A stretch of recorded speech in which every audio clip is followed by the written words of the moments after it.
Si des gens écrivent, c'est parce que le monde est un acte de langage. La langue humaine est un outil de signifiance, de délivrance. Écrire, c'est dire. Dire, c'est soumettre la vie aux possibilités de l'intelligence. C'est faire du réel un lieu connu et fragile. La lecture est cette expérience qui nous permet de plier l'univers pour le mettre dans notre poche. Mesdames et messieurs, c'est à partir du mot qu'on fait de la réalité un fait d'esprit. C'est à partir du verbe que la vie devient une denrée émotionnelle. Sur ces entrefaites, la télévision Caraïbe a le plaisir de vous présenter Délivrez-vous, une émission du livre, une émission pour le livre, une émission par le livre. Allez, il y aura assez de bonheur pour tout le monde. Délivrez-vous, délivrez-vous.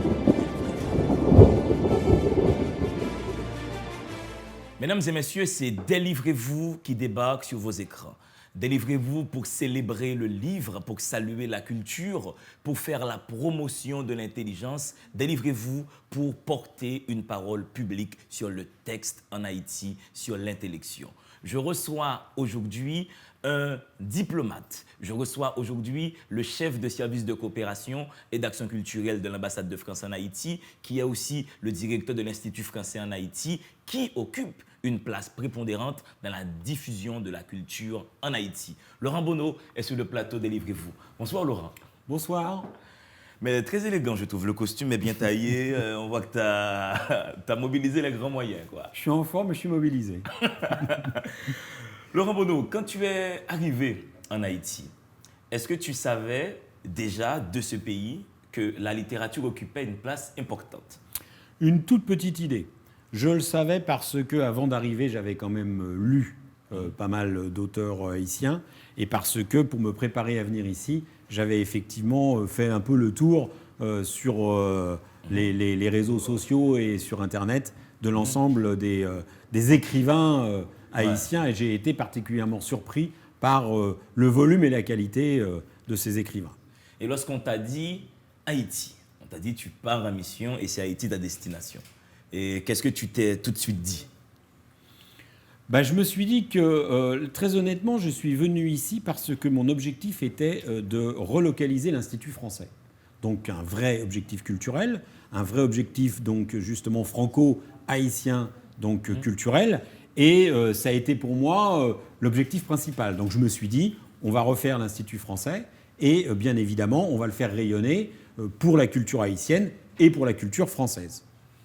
Alors bien évidemment, assez rapidement, je dirais que dans le monde de la culture haïtien, on y voit beaucoup de choses, on y connaît beaucoup de choses, et j'ai assez rapidement découvert l'intensité et le volume de la littérature. Ouais. Ce qui était assez intéressant et facile pour moi, parce que je dois avouer que de formation, je suis vétérinaire, mais ma thèse, je l'ai réalisée sur les sources ornithologiques de l'inspiration poétique. En l'occurrence, le poète et l'oiseau. Et j'ai essayé de montrer comment, par quoi, l'oiseau avait pu inspirer le poète pour aboutir, dans certains cas, à une vraie ornithomythie entre le poète et l'oiseau. Baudelaire, par exemple, avec l'albatros, Musset avec le pélican, ou Mallarmé avec le cygne. Donc, tu n'as jamais été loin de la littérature, tu as toujours été dans cet univers-là, tout en étant vétérinaire, diplomate. C'est un petit peu ce que je voulais dire en introduction, justement, c'est que finalement, la littérature, et la poésie en particulier, a toujours été assez proche de moi et assez proche de mes préoccupations. Et j'ai retrouvé donc du coup, finalement, en Haïti, dans mon métier de coopération, une source importante de travail, mais également dans la poésie et dans la littérature, un vrai souci d'intérêt, un vrai intérêt pour ce monde. Alors, tu as été en poste dans plein d'autres pays dans le monde. Et est-ce que tu trouves qu'ailleurs, la littérature occupe autant de place qu'elle occupe en Haïti? Est-ce qu'il y aurait autant d'écrivains par kilomètre carré? Très honnêtement, non. Alors là, non. Je te le dis rapidement parce qu'en plus, Haïti, c'est 27 000 km². Donc, je n'ai pas fréquenté énormément de si petits pays, mais j'ai rarement fréquenté autant d'écrivains. Donc, globalement, à mon avis, en termes statistiques, vous avez le plus grand nombre d'écrivains au kilomètre carré. En revanche, je dirais que dans mes postes antérieurs, au Niger, à Madagascar, au Burkina Faso, même au Chili, j'ai organisé régulièrement, dans le cadre de mes fonctions, des semaines littéraires.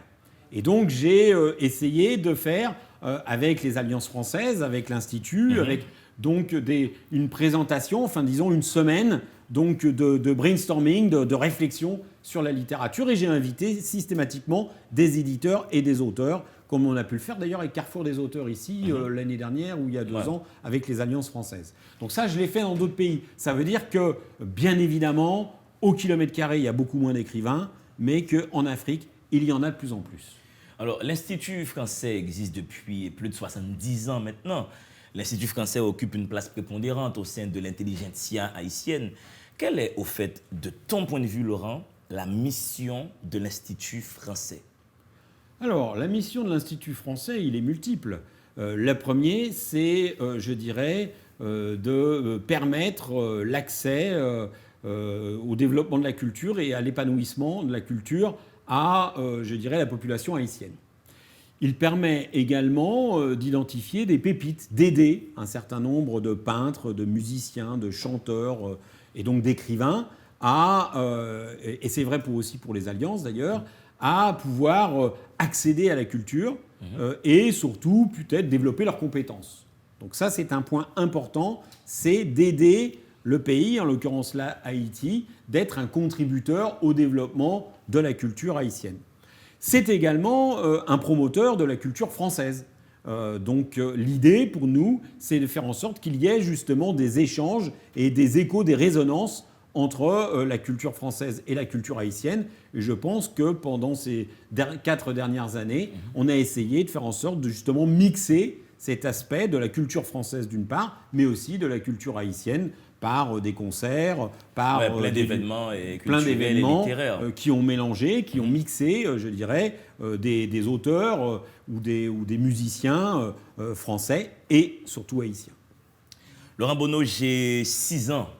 Mon oncle Rodrigue Joseph me conduit à la médiathèque de l'Institut français pour faire ma première carte de bibliothèque. Donc, mes premières bandes dessinées, mes premières vraies lectures, c'est au sein de la médiathèque. Cette médiathèque qui était si riche, si peuplée, si organisée, n'existe plus. Pourquoi la médiathèque a fermé ses portes? Cher D'Angelo, tu vas me rendre malade à quelques jours de mon départ. Donc, je dirais que ça, c'est l'effet du séisme, d'une part, et c'est l'effet, du coup, des contraintes. Aujourd'hui, vous le voyez bien, parce que j'ai oublié de le dire il y a quelques minutes, mais l'Institut français, c'est aussi un centre de formation en français, une école de formation, enfin en français. Et aujourd'hui, dans les locaux qu'on occupe actuellement, on ne peut pas faire ce qu'on faisait au bicentenaire. On n'a pas suffisamment de place. Et c'est d'ailleurs pourquoi c'était l'objet premier de ma mission, c'est de relocaliser cet institut de façon à faire en sorte qu'il puisse rayonner comme c'était le cas du temps du bicentenaire, avec bien évidemment une médiathèque importante. C'est toujours un peu gênant pour moi parce qu'effectivement, j'étais antérieurement, avant de venir en Haïti, au Niger, et à Niamey, on avait la plus grosse bibliothèque du pays, au centre culturel franco-nigérien, puisque c'était pas un institut français, et on avait 60-70 000 ouvrages. Donc ça veut dire que globalement, cette médiathèque était au cœur, je dirais, des tâches et des métiers du centre culturel franco-nigérien. Ici, on a dû s'en séparer. Bien évidemment, on l'a malgré tout donné pour partie à la Focale, donc pour partie au collège Saint-Louis de Gonzague, pour partie à la bibliothèque de Pétionville. Donc on retrouve finalement les ouvrages qu'on avait dans notre bibliothèque ailleurs. Donc l'idée, si vous voulez, c'est pas non plus que l'Institut français tienne tout, c'est que, et c'est ce qu'on a essayé aussi de faire, c'est que l'Institut français fonctionne en réseau avec les autres acteurs culturels de province et de Port-au-Prince. Et c'est un petit peu ce qu'on a fait. Aujourd'hui, malheureusement, je dirais, il n'y a pas une suffisamment grosse bibliothèque qui permette aux chercheurs de chercher, etc. Mais il y a quand même des bibliothèques très satisfaisantes, dont celle de la Focale. Oui, la BMC qui est une bibliothèque qui est assez riche. Maintenant, on va rentrer dans tes chambres intérieures, Laurent Bonneau. Est-ce que tu te rappelles du premier livre que tu as acheté toi-même? Tu as 15 ans, 14 ans, je ne sais pas quel âge tu as. Te rappelles-tu du premier livre que tu as acheté toi-même? et que tu as lu tout seul, sans recommandation, est-ce que ta mémoire te permet de trouver cette information-là? Mon cher D'Angelo, je suis assez âgé. Donc je ne me rappelle plus vraiment du premier livre. Ça a pu être Le contrat social de Jean-Jacques Rousseau, très honnêtement. Mais là, c'était pour passer ton bac, j'imagine. Ouais, mais pas. Ben, tu me parles de 15 ans. Oui. Mais c'est parce que j'étais aussi fondamentalement intéressé par la relation et le rapport entre l'homme et la nature. Et c'est tout ça ce qui contrat va social, te pousser vers des études, les promenades, voilà, les rêveries du promeneur solitaire, c'était des choses effectivement qui m'intéressaient certainement tout particulièrement. Je ne sais pas si c'est le premier livre, je dois t'avouer, parce que depuis j'en ai tellement lu, tu vois que même ici, je dirais en Haïti, je ne saurais pas te décrire tous les livres que j'ai lus. J'ai dû en lire 200, 300, peut-être plus. 4 ans de mission. Peut-être plus. Voilà. Donc très honnêtement, le premier, je ne sais pas. Après, j'ai des restes, des mémoires, etc.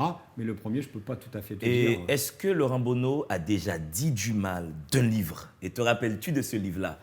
Où tu l'as lu, tu as été tellement dégoûté, tu as appelé tes amis. Allô, Grégoire, quel mauvais livre! Il ne faut jamais lire ça. Est-ce que tu as déjà eu un tel rapport de désamour avec un texte? Jamais.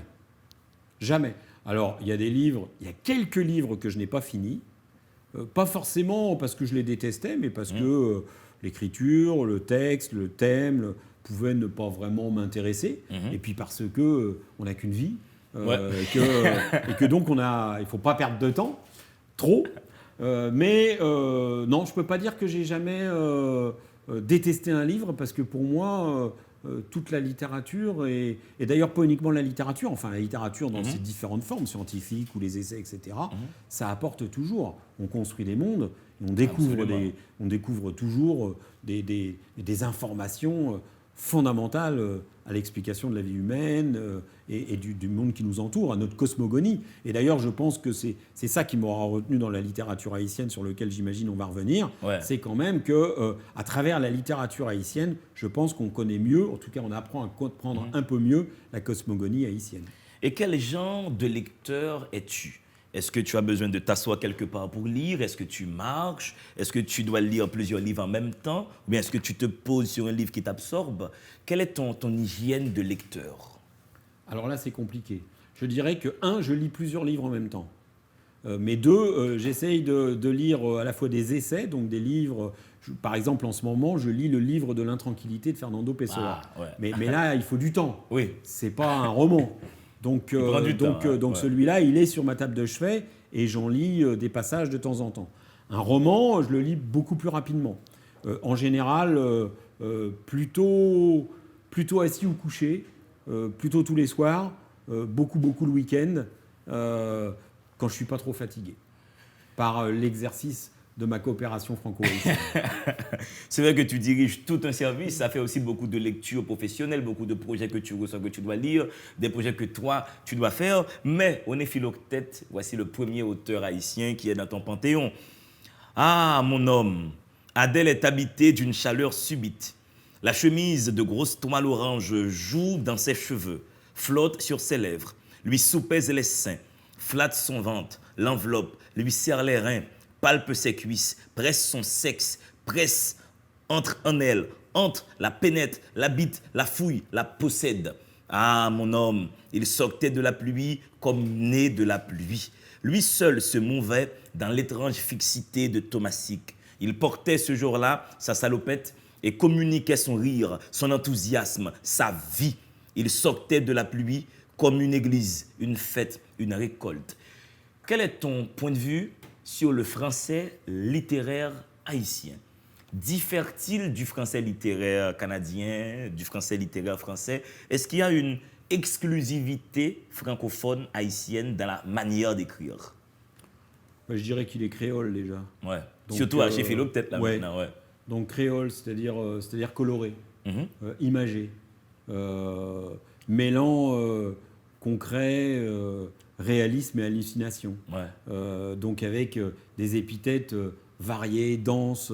Je suis toujours surpris quand on connaît le statut du français, enfin à cette période en tout cas, pendant ces 4 ans où j'ai essayé aussi de promouvoir l'enseignement du français et de former des professeurs de français. Je suis toujours un petit peu surpris mais ça c'est le paradoxe haïtien, Ouais. entre la littérature haïtienne, la littérature en français haïtienne, et je dirais l'état du français en Haïti. Ça me surprend. Ouais, Ça- que la ça- littérature soit de cette qualité-là, alors que le français serait en perte de vitesse, Bon. tu estimes? Dit ça comme cela, oui, exactement. Bah, Ouais, c'est je un l'estime, paradoxe, en enfin, effet, ouais. Je l'estime sans l'estimer. Je pense que c'est une estimation qu'on peut partager. Donc globalement, le français, qui a toujours été une langue discriminante, mais reste une langue en difficulté, je dirais. Peut-être. Hein, ça c'est une appréciation très personnelle. Mais en revanche, quand on lit la littérature, on a plutôt l'impression du contraire. C'est Ouais. le français français, c'est le français des Français qui est plus appauvri que le français des Haïtiens. Qu'est-ce qui t'a particulièrement plu chez René Philoctète, dans le peuple des Terres mêlées? C'est tout d'abord, d'abord René Philoctète, c'est d'abord un poète. Ouais. Donc je pense que c'est un petit peu ça, moi, qui me fascine. C'est un poète moderne. Ouais. C'est un poète moderne. C'est un poète universaliste. Et c'est quelqu'un qui, notamment dans le peuple des Terres mêlées, évoque quand même le sort commun de ces populations Ouais. haïtiennes et dominicaines. dominicaines. Et ça, quand même, c'est l'histoire. Alors là aussi, on est dans le paradoxe, parce que quand on entend, pas que sur ce sujet, mais tous les dogmes, toutes les idéologies, toutes les caricatures qui sont véhiculées dans la population haïtienne, notamment assez crédule malgré tout, et parfois schizophrène, Ouais. on est quand même un peu surpris de ne pas revenir à la réalité.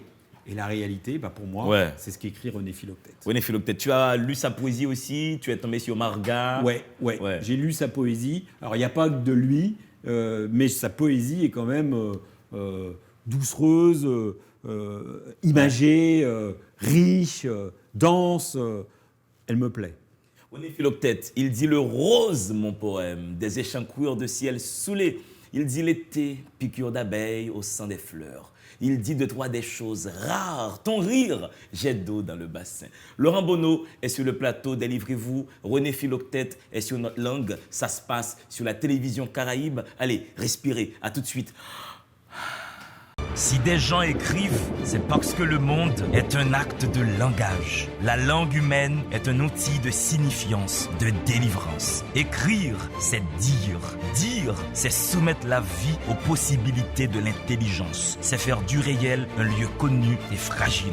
La lecture est cette expérience qui nous permet de plier l'univers pour le mettre dans notre poche. Mesdames et messieurs, c'est à partir du mot qu'on fait de la réalité un fait d'esprit. C'est à partir du verbe que la vie devient une denrée émotionnelle. Sur ces entrefaites, la télévision Caraïbe a le plaisir de vous présenter Délivrez-vous, une émission du livre, une émission pour le livre, une émission par le livre. Allez, il y aura assez de bonheur pour tout le monde. Délivrez-vous, délivrez-vous. Mesdames et messieurs, vous suivez toujours Des livres et vous. Les enfants des héros font leur entrée sur le plateau. Il devait être midi quand nous avons commencé à courir. Nous aurions pu supporter l'odeur encore longtemps. Mais en voyant arriver le facteur qui ne manquait jamais de boire un coup avec Corazon, en évoquant les grandes figures de la boxe, Mariella a vidé le bocal qui contenait nos économies. Elle a glissé les pièces dans ma poche en me recommandant de ne pas les perdre et de courir sans m'arrêter jusqu'à la sortie du bidonville. Si nous nous perdions de vue en chemin, elle m'attendrait devant la fabrique de meubles du vieux Moïse. Elle m'a conduit jusqu'au lit dans lequel dormait encore Joséphine. Les enfants des héros, Lionel Trouillot, ça fait quelques années que c'est sorti, mais c'est très actuel dans ton panthéon de lecteurs de livres haïtiens. Qu'est-ce qui t'a plu dans ce roman? Ou qu'est-ce qui t'a secoué dans ce roman? Là, je dirais que dans ce roman en particulier, mais c'est vrai de Lionel Trouillot en général et de tous ses romans, c'est sa capacité, je dirais, à parler des noirs et des blancs, des riches et des pauvres, de tous ces sujets et qui en fait sont quand même une réalité haïtienne. Mais réalité haïtienne vue par un autre angle, par l'angle du bas. Ouais. Et ça c'est quand même un peu important, parce que en plus tous ces livres, mais peut-être celui-là un peu plus, c'est un peu le ressenti, le sens de notre présence au monde, finalement. Ouais. Donc, il pose aussi cette question-là. Quel usage fait-on de sa présence au monde dans La Belle Amour humaine? Ouais. La Belle Amour humaine, c'est peut-être le roman que je préfère de Lionel. Mais très honnêtement, je trouve dans tous les propos, y compris dans celui-là, qu'il y a une vraie illustration de la condition humaine. Mais de tempérament, Lionel, dans son tempérament d'écrivain, c'est quelqu'un qui juge. Est-ce que ça correspond à ta vision de l'écrivain? Est-ce quelqu'un qui aurait pour mission de qualifier le réel? Ouais, c'est une... ça dépend de l'écrivain, mais en l'occurrence ici, c'est une caractéristique de beaucoup d'écrivains, qualifier le réel. Et c'est pour ça que pour moi, la découverte du monde paradoxal haïtien, je l'ai fait essentiellement à travers la littérature.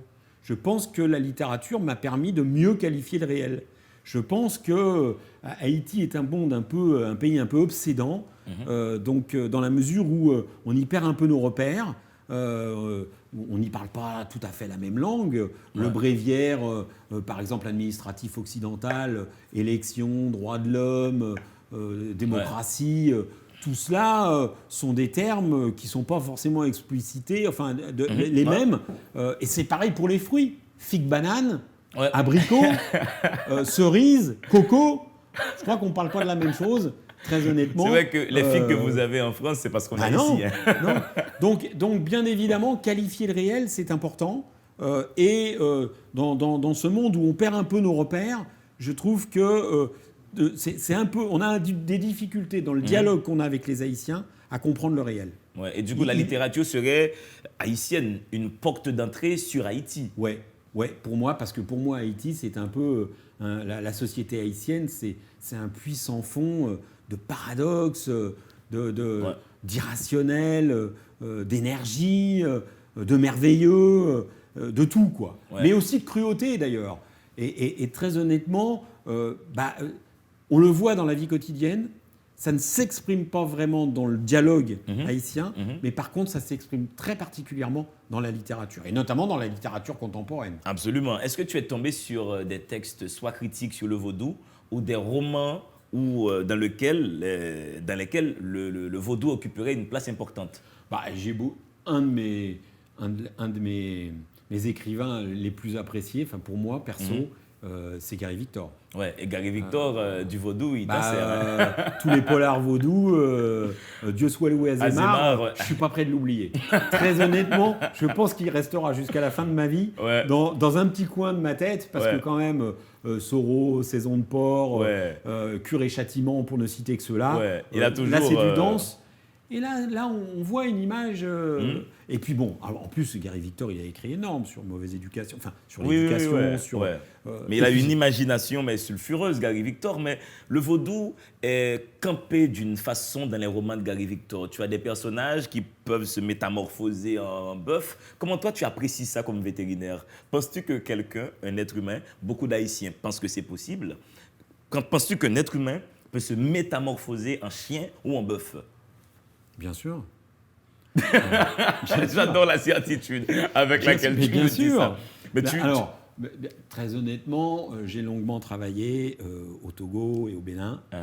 Donc, ah oui, le Bénin, où le vaudou n'est très présent. Même si ma femme est musulmane, d'origine musulmane, et donc pas très croyante sur ce type de sujet, très honnêtement, moi j'ai été imprégné.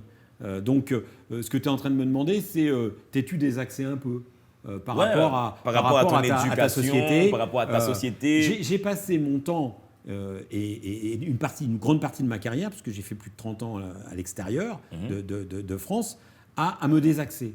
Et je pense qu'ici, je me suis pas mal désaxé. Et en lisant, bien sûr, en visitant, bien sûr, en écoutant, bien sûr, en participant à des cérémonies vaudou. Donc, bien évidemment, c'est une histoire de croyance. Bien sûr. Je ne le suis pas forcément. Mais très honnêtement, je vois bien ce qui se passe, je vois bien la métamorphose. Et très honnêtement, je n'ai aucun mal à penser que ces métamorphoses sont possibles. Si un Haïtien te dit qu'il est capable de transformer un être humain en bœuf, tu ne vas pas apporter un démenti. Non. Tu vas lui dire c'est possible. Bien sûr. Tout en étant vétérinaire. Bien sûr. Et scientifique. Et je soignerai. Mais dans son contexte, bien sûr. Mais je le soignerai, pas de souci. Mais il aura un traitement de vache ou de cheval, hein. Donc pas de traitement d'humain, mais Ouais, bon. parce que là, c'est plus un homme, en effet. Ouais. Mais très honnêtement, la façon de changer de logiciel, c'est important. À mon avis, c'est pas suffisamment fait par la communauté internationale.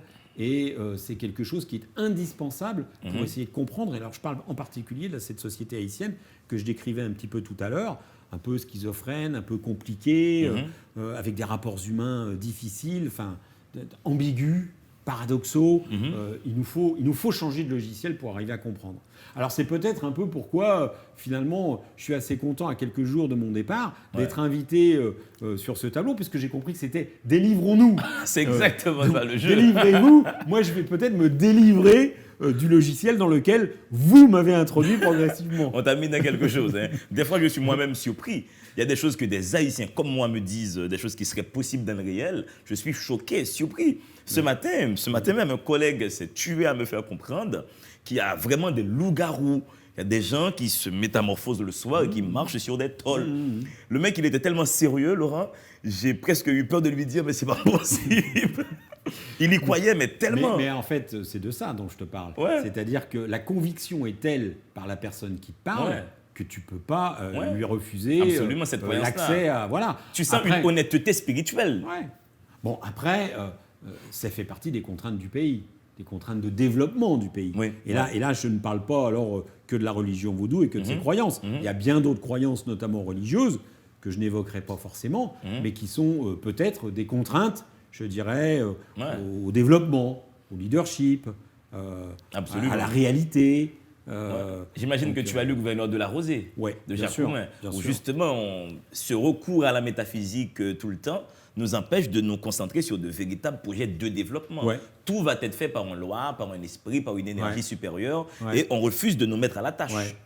C'est quand même la réalité haïtienne que tu viens de nous décrire. C'est tellement dommage. Lionel Trouillot, dans ses romans, dans beaucoup de ses romans, il aime lancer des pierres sur la communauté internationale.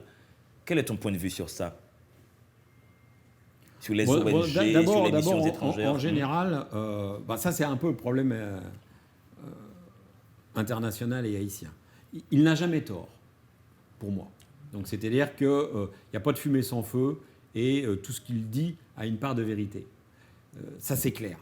Après, le souci c'est de construire dessus, d'arriver à... Parce que le but du jeu c'est quand même d'arriver à développer ou en tout cas de faire en sorte que votre pays se porte mieux, notamment en termes sur les problématiques d'inégalité, sur les problématiques de développement économique, social, etc. Donc, même si le regard est anthropocentré, pour ce qui me concerne, d'un Français. Mais l'idée, c'est que justement, parce que ce qu'il dit, il a raison, sauf que quelque part, de l'autre côté, c'est jamais faute moins, quoi. Donc, pas faute moins, mais c'est pas la communauté internationale qui est totalement responsable des maux de ce pays. Soyons clairs. De l'autre côté, la communauté internationale a une part de responsabilité dans Mais très honnêtement, en revanche, je vais te dire, puisque j'ai l'occasion, dans le dernier album de Jean-Jean Roosevelt, j'ai été particulièrement choqué par la chanson Chère Petite France. Chère Petite France, Jean-Mathieu m'en a parlé. Qui m'est particulièrement désagréable, parce que là, très honnêtement, il ne connaît pas ce qu'on fait, parce que sinon il ne l'aurait pas dit comme ça. Ce n'est pas des petits projets à 100 000. On met 30 millions d'euros en bilatéral et 50 millions d'euros par an dans ce pays. Et puis deuxièmement, il y a d'autres façons de le dire, notamment quand tu es chanteur et que tu diffuses ça à l'ensemble de la population haïtienne, assez crédule comme je le disais et assez schizophrène comme je le disais, ça peut avoir un impact considérable et pas forcément vecteur d'entente, même si on sait bien, notamment entre le peuple haïtien et le peuple français, que l'histoire est un peu singulière, c'est le moins qu'on puisse dire, un peu douloureuse, et qu'on n'a pas peut-être fait ce qu'il fallait pour pouvoir redéfinir un héritage un peu plus commun, nous étant plutôt dans le déni, et vous peut-être plutôt dans la victimisation. Mais peu importe, ce qui me paraît important, c'est le vivre ensemble. Je reviens sur comment l'aménager, en effet. Je reviens sur Lionel Trouillot, le vivre ensemble, Et le vivre ensemble passe pas par des approches et des dires caricaturales. Et c'est pour ça que d'un côté, Lionel a raison, mais parfois, il faut qu'il garde sa place justement dans le débat. Il faut que les responsabilités soient partagées de manière équitable.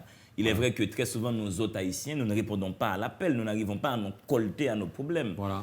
On cherche toujours des boucs émissaires. Mais tu as bien posé le problème, en effet. En même temps, on ne va pas angéliser la communauté internationale dans son action en Haïti. Après le 12 janvier, on a eu 3000 ONG, mais chacun dans son secteur.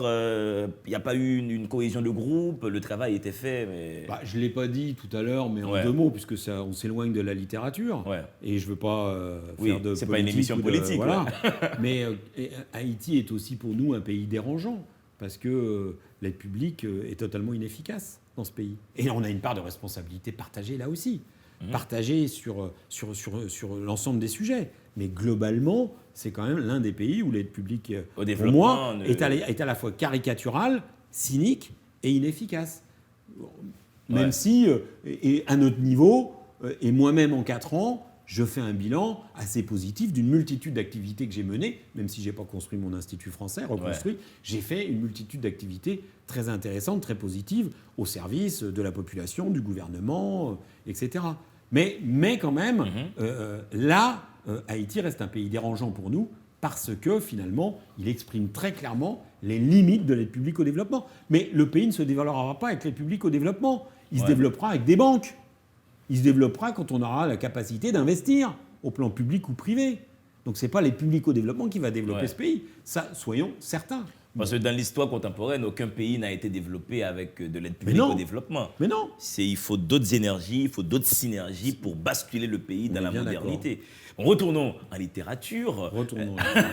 Il y a suffisamment à faire en littérature qui exprime suffisamment justement cette réalité pour qu'on ne tombe pas effectivement dans les caricatures que je citais et sur lesquelles dont il faut s'épargner. Yannick Laens est au Collège de France, Daniel Laferrière est à l'Académie française, René Depès a eu le prix Renaudot, Adriana dans tous mes rêves, déjà il vit en France, là au sud de la France. La littérature contemporaine haïtienne a un pied en France. Cette littérature a son lectorat. Mais on sent que la littérature contemporaine française a moins d'emprise sur Haïti maintenant. Les Haïtiens connaissent mieux les classiques français, Rimbaud, Verlaine, que les écrivains français contemporains. À ton avis, qu'est-ce qui explique cette méconnaissance de la littérature française contemporaine alors que les Haïtiens sont très présents en France, les écrivains contemporains haïtiens? Je ne sais pas vraiment. Alors, tout d'abord, ce que tu dis est vrai, c'est-à-dire que la littérature haïtienne a un pied en France. Là, il n'y a pas de doute.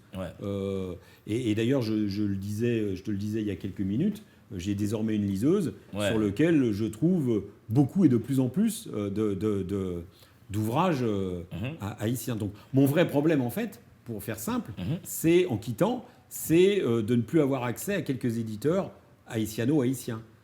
Ces trois éditions, ceux-là, ou Henri Deschamps. Voilà. Là, je vais me faire un peu avoir. Il faudra que je revienne régulièrement en Haïti pour m'approvisionner ou en tout cas que je fasse venir. Pour le reste, Mémoire d'Encrier et pour plein d'autres, j'ai vu que je trouvais tous mes classiques et surtout la littérature, je dirais, plutôt contemporaine haïtienne, je la trouve assez facilement en librairie ou sur ma liseuse. Sur je dirais que sur la littérature française contemporaine, je dois avouer que, mais alors là, c'est pas forcément une très bonne chose, mais je dois avouer que moi, après avoir passé 4 ans ici et lu la littérature contemporaine haïtienne, je la trouve plus dense, plus sympathique, plus innovante, plus agréable que la française. Alors, c'est pas tout à fait vrai. Alors, j'espère que Houellebecq ne regrette pas cette émission. Voilà. Je lis toujours un Houellebecq ou un Laurent Godet, qui est quand même un qui aime beaucoup Haïti, qui est venu ou un souvent Laurent ici. Godet. Donc, je lis beaucoup encore de littérature française contemporaine. Mais enfin, quand je dis beaucoup, c'est pas tant que ça finalement. Donc, je suis un peu perdu dans la littérature contemporaine française et j'imagine que peut-être qu'on devrait faire plus d'émissions, plus sur la littérature française contemporaine pour aider les Haïtiens à s'orienter dans un labyrinthe assez compliqué, je trouve.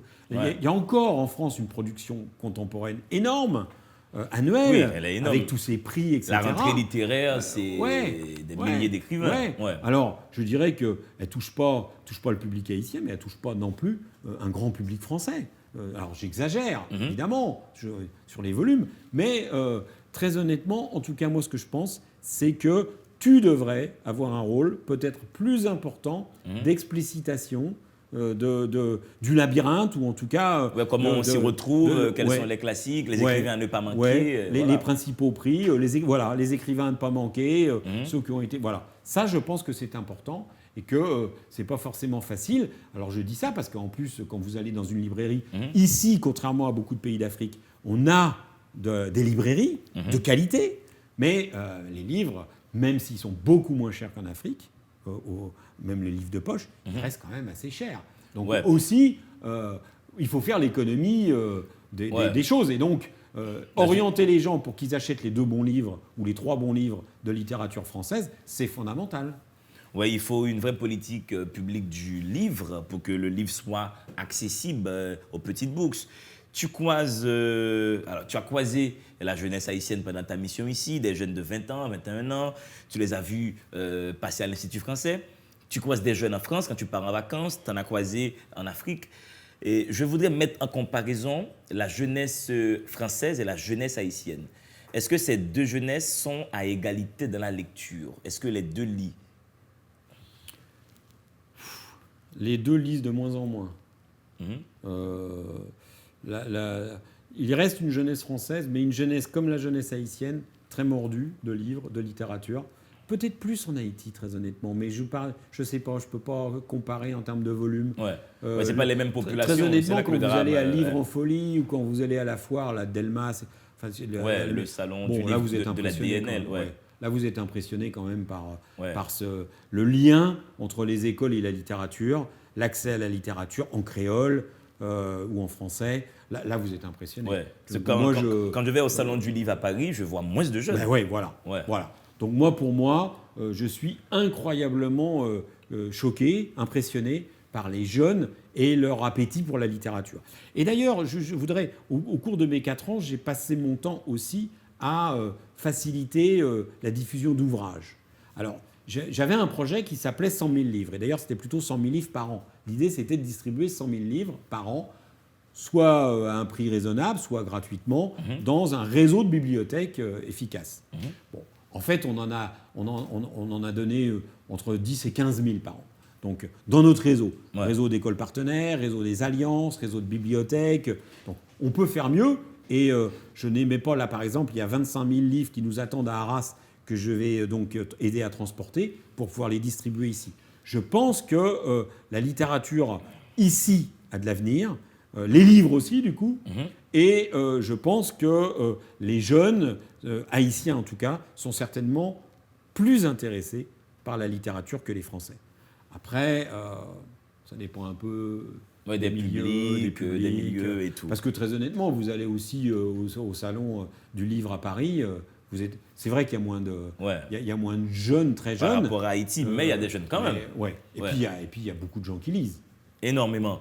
Mesdames et messieurs, vous suivez Des livres et vous, je reçois Laurent Bonneau, qui est le chef du SCAC, le service de coopération et d'action culturelle de l'ambassade de France en Haïti. Monsieur est sur le départ, il est là pour se délivrer. Nous avons vu René Philoctète, Lionel Trouillot, ça va continuer. Il y aura beaucoup de café, il y aura l'odeur du café, il y aura son goût, il y aura Dany Laferrière. Allez, respirez, à tout de suite.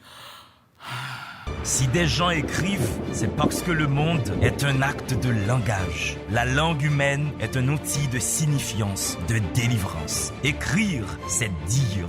Dire, c'est soumettre la vie aux possibilités de l'intelligence. C'est faire du réel un lieu connu et fragile. La lecture est cette expérience qui nous permet de plier l'univers pour le mettre dans notre poche. Mesdames et messieurs, c'est à partir du mot qu'on fait de la réalité un fait d'esprit. C'est à partir du verbe que la vie devient une denrée émotionnelle. Sur ces entrefaites, la télévision Caraïbe a le plaisir de vous présenter Des livres et vous, une émission du livre, une émission pour le livre, une émission par le livre. Allez, il y aura assez de bonheur pour tout le monde. Délivrez-vous, délivrez-vous. Donc, je vais effectivement lire un passage du goût du café. Hein. L'odeur du café, c'était un diptyque. Il y avait le goût et l'odeur du café. Juste un petit passage. Dame a raconté l'histoire d'Adrien, un homme de la 2e plaine. Il est arrivé en ville un midi. Il a vu la mer pour la première fois. Adrien a traversé tout le marché pour la voir de près. Il est entré tout habillé dans l'eau et en est ressorti tout mouillé. Il était déçu. Adrien croyait que c'était de l'encre. Dany Laferrière, qui est dans ton panthéon de préférence, la question la plus facile, pourquoi Dany est là? Pourquoi tu l'aimes, Dany Laferrière, comme écrivain? J'aime Dany Laferrière pour ce que je viens de lire. Cette C'est-à-dire simplicité, que ce groupe sujet, groupe verbal complément, quoi. Ouais. Cette simplicité pour illustrer des traditions, son pays, pour illustrer très simplement des scènes de la vie quotidienne, et en l'occurrence dans ce livre en particulier, des scènes de la vie quotidienne qui sont mémorables et qui mélangent un peu le réel et l'irréel, des croyances. Donc en fait, finalement, après avoir passé 4 ans ici et comprendre mieux, je dirais, la cosmogonie et l'esprit haïtien, comme je le disais tout à l'heure, je trouve que Dany Laferrière, finalement, illustre bien les qualités et les haïtiennes. C'est pas le même style que Lionel Trouillot. Pas du tout. Ouais. Pas du tout, bien au contraire.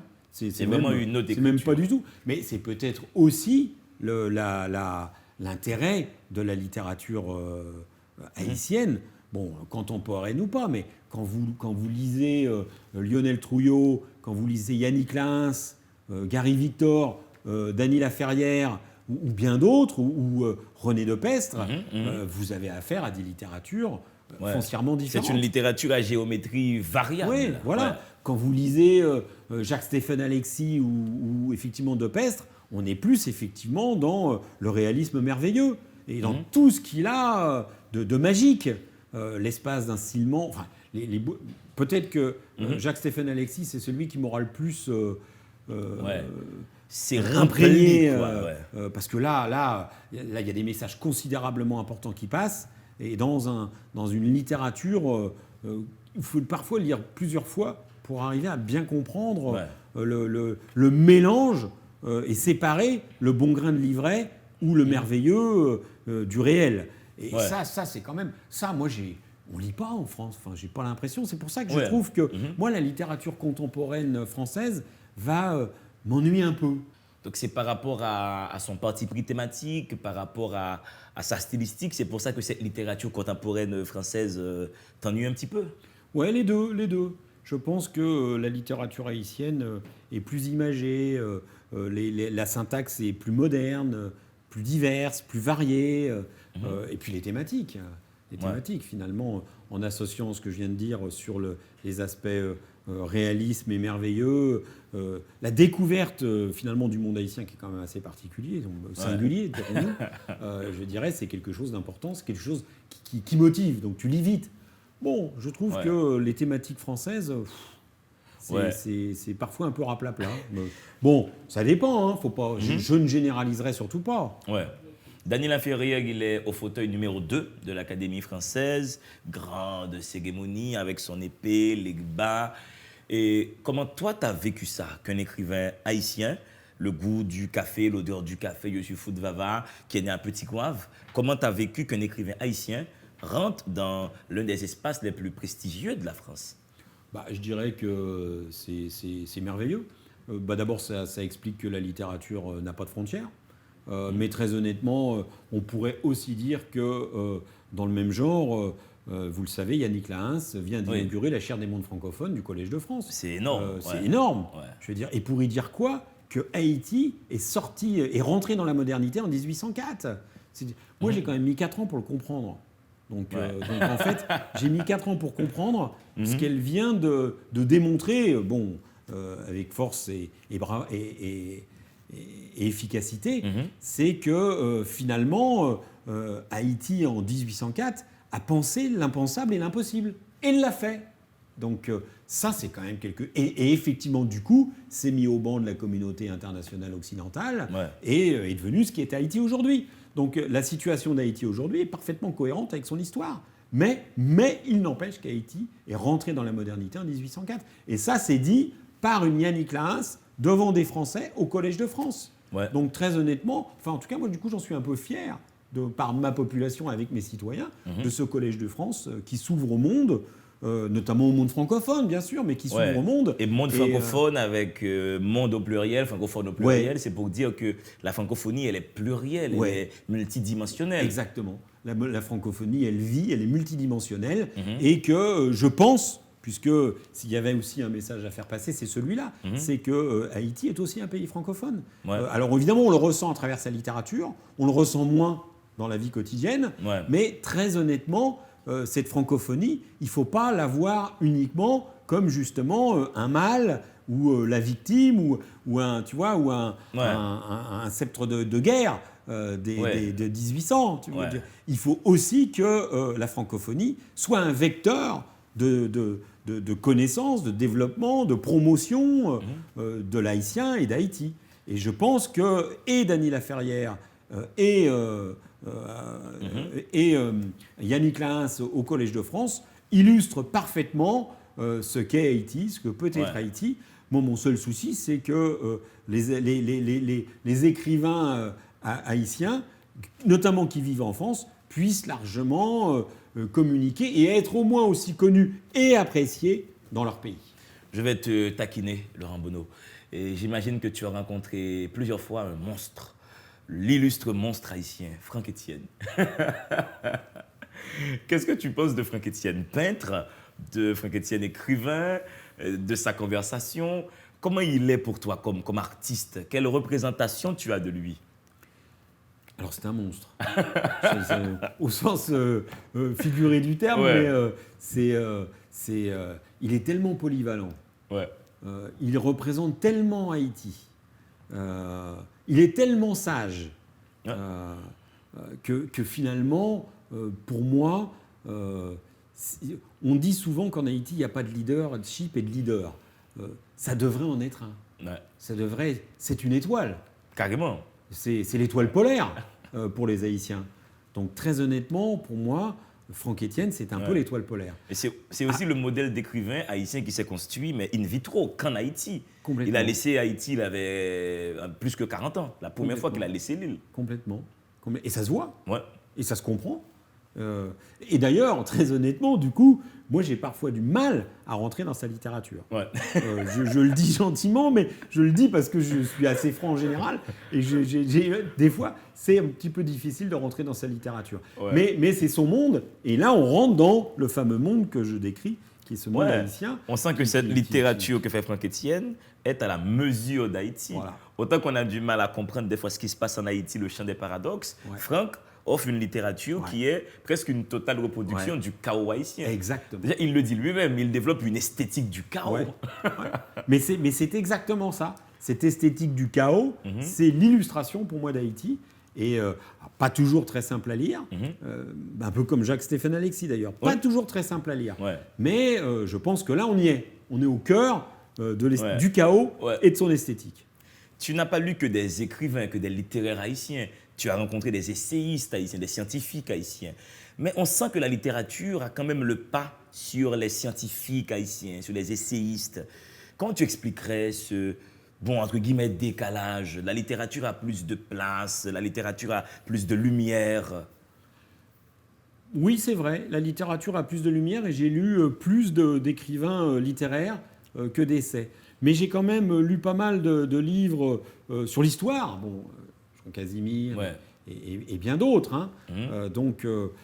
Et d'anciens, genre Anténor Firmin. Donc j'ai quand même lu... on est plutôt dans l'essai, là. Parfois politique, d'ailleurs, mais sur... de l'inégalité des races humaines. On est plutôt dans l'essai. Mais là, il y a fort à apprendre et fort à comprendre.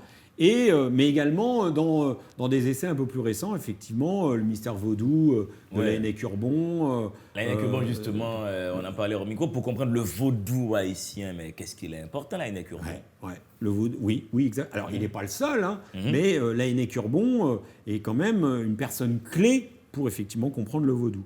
Alors, il y a également Élie Tello, qui a écrit L'hégémonie du provisoire, et qui est en train de réfléchir à un livre sur le sens, trouver du sens en Haïti.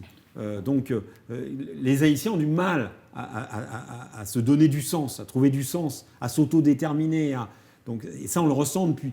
C'est quand même assez curieux parce que dans les Caraïbes, les problèmes sont un peu similaires, mais les solutions, visiblement, ne le sont pas. Et en Haïti, c'est parfois quand même plus compliqué que dans bien d'autres îles des Caraïbes. On a plus de mal, en effet. Vous avez plus de mal. Même que vos voisins, tout près, ou un peu plus loin.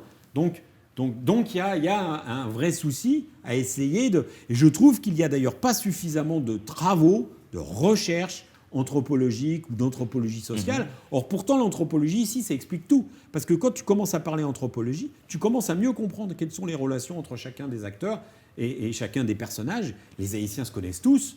Et quelque part, c'est peut-être ce qui fait l'échec ou le succès d'Haïti et de sa politique. On sent que tout le monde connaît tout le monde et ça se fait dans des officines, et ça se dit camarades. pas. Et voilà. Ça se dit pas, et on met un temps fou, surtout comme moi, on met un temps fou à comprendre les choses. Mais l'hégémonie du provisoire est quand même un livre exceptionnel qui montre à quel point, je dirais, vous avez construit 2 siècles sans lendemain et vous avez construit une cosmogonie qui est totalement provisoire.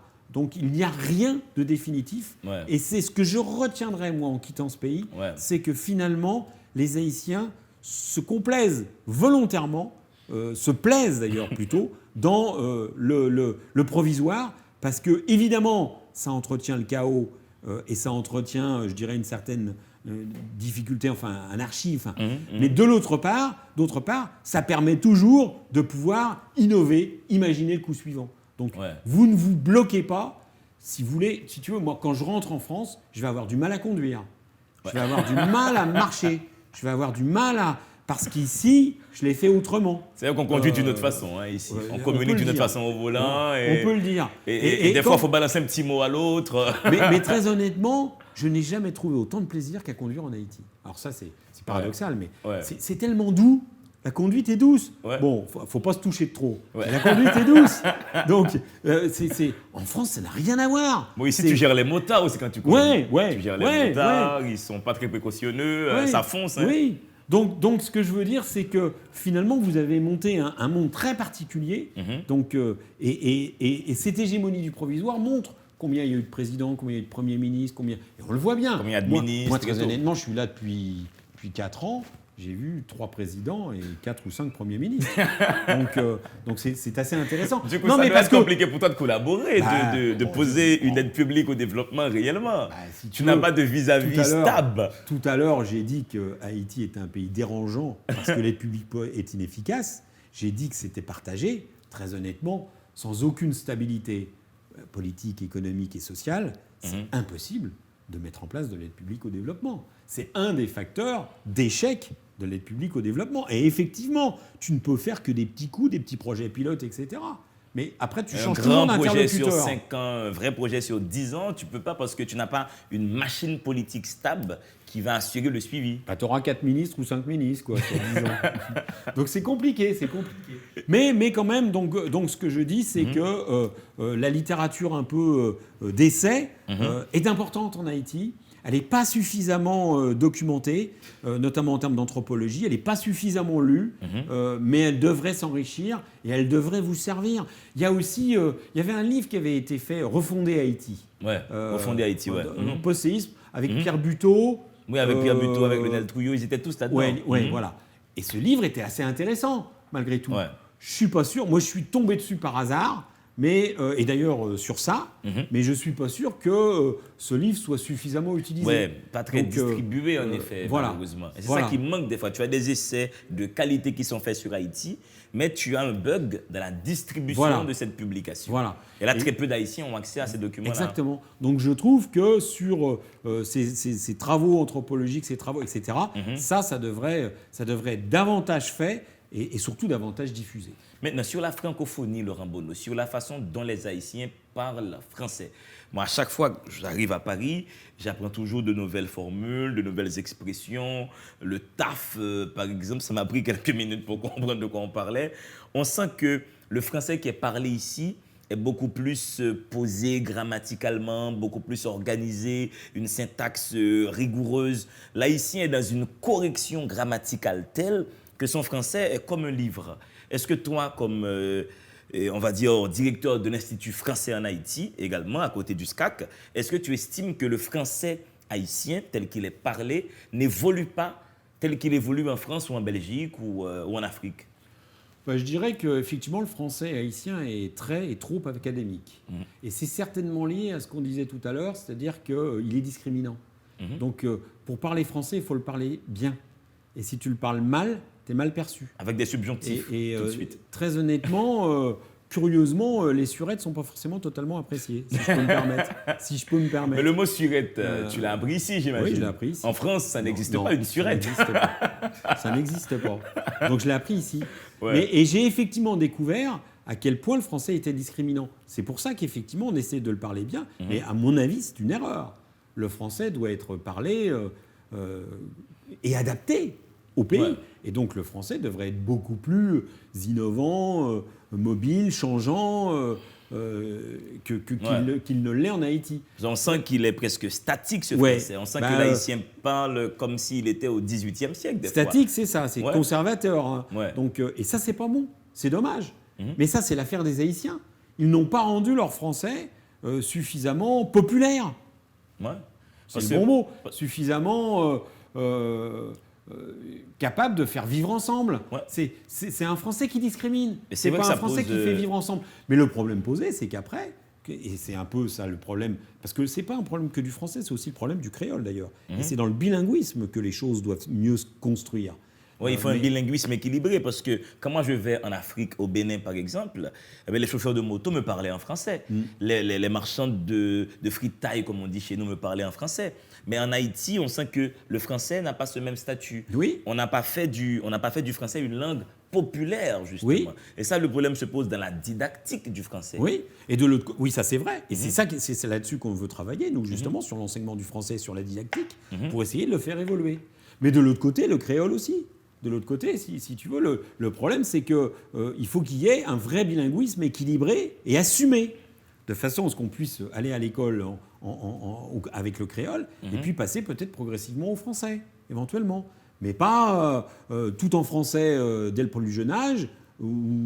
Ça, c'est compliqué. Et ça, c'est compliqué pour les populations, à juste titre, surtout si elles n'ont jamais parlé français avant. Donc il faut que le français soit plus assumé, effectivement, et qu'il soit beaucoup plus évolutif. Après, effectivement, moi je suis parisien en l'occurrence, donc dès que je sors d'ici, je parle argot.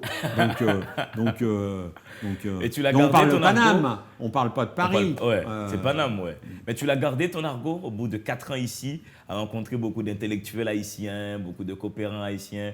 Tu l'as pu garder ton argot? Je pense que je l'ai un peu perdu, ou en tout cas mis de côté, et j'espère le retrouver rapidement. Tu as déjà essayé d'écrire, Laurent Bonneau? Ouais, un peu. Des poèmes ou... J'écris beaucoup de poèmes. Que tu gardes précieusement que pour toi, quoi. Ouais. Et la publication, c'est pour quand? Je sais As-tu pas. des projets de publication déjà? Pas vraiment. Mais je ne peux pas dire pourquoi. De même que dans chacun des pays dans lesquels je suis passé, j'ai effectivement écrit tout un tas à la fois de nouvelles ou de brèves sur, en particulier, je dirais, diplomatie française et coopération. Ouais. C'est comme un journal de bord ou C'est comme un journal de bord, mais je dirais sur un ton plutôt humoristique, quoi. Donc en décrivant bien évidemment les caricatures positives et négatives de la diplomatie française et du pays dans lequel je me suis trouvé. Ce qui fait que ça donne notamment en Haïti, on peut trouver des situations intéressantes. Je pense que je pourrais effectivement sortir davantage, mais très honnêtement, c'est mon journal intime. Donc, je ne l'ai pas partagé beaucoup. Ouais. 4 ans de mission ici, tu nous quittes très bientôt. Quelles sont tes grandes marques de satisfaction et tes grandes marques de déception par rapport à Haïti globalement? Satisfaction, je dirais, je me suis désaxé et j'ai découvert un pays qui m'a, très honnêtement, qui m'a révélé une partie de ma carrière africaine. Alors ça, c'est pas forcément positif, mais c'est intéressant. C'est que après 30 ans en Afrique, venir passer 4 ans ici, je m'aperçois que tout est plus difficile ici. Et que j'ai donc fait beaucoup de choses en Afrique que j'avais sous-évaluées en termes d'activité. Tu trouves que c'est plus difficile ici qu'en Afrique de faire des choses. Ouais. Mais du coup, à la fin de ma carrière, j'ai plutôt révélé que ce que j'avais fait en Afrique était du coup hyper intéressant. Enfin, j'avais fait beaucoup de choses finalement. Parce qu'on a toujours les mêmes problèmes aussi en Afrique. Ouais. Mais pas tant. Ici, il y a vraiment beaucoup de facteurs limitants. Donc j'ai fait beaucoup de choses et ça l'a un peu révélé. Mon passage en... La deuxième chose qui m'a été révélée, très honnêtement, c'est une meilleure connaissance de mon histoire. L'histoire de France, les Caraïbes, l'esclavage, la suite. C'est vrai très honnêtement, c'est pas très enseigné en France. Tout à l'heure, je parlais un peu de déni. Bon, moi, j'avais pas vu cela comme cela et je comprenais pas très bien les relations que nous pouvions avoir, moi, blanc, métropolitain, avec les Antillais. Un peu de bacheliers français connaissent Vertières, cette fameuse bataille. Et moi, le premier, je ne connaissais pas Vertières. Donc je trouve que j'ai découvert un peu une partie de mon histoire. Parce qu'une partie de mon histoire se passe ici aussi. Et dans les Antilles, en tout cas. Donc très honnêtement, ça c'est un point vraiment intéressant.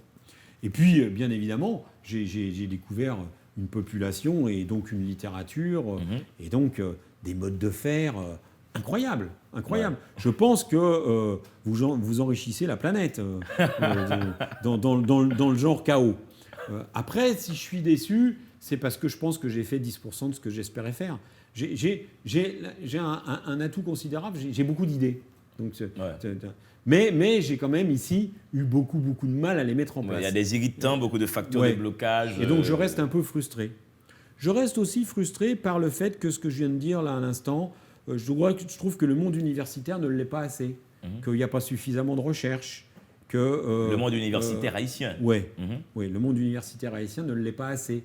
Qu'il y a pas eu. Moi, j'ai pas eu suffisamment d'échanges. C'est pas faute d'avoir essayé. Je sais pas. Et donc, très honnêtement, je trouve que on a une vingtaine de partenariats interuniversitaires. Je les ai développés, pas suffisamment. Je pense qu'on peut faire beaucoup plus, notamment en sciences et techniques, mais également, je dirais, sur les sciences humaines, quoi. Donc, et puis, peut-être, ce qui me déçoit un peu, c'est que le chemin va être encore long, visiblement. Nous sommes encore un peu loin, c'est vrai.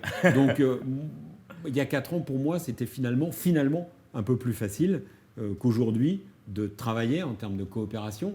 J'espère que ça s'améliorera rapidement dans les mois qui vont venir. Mais...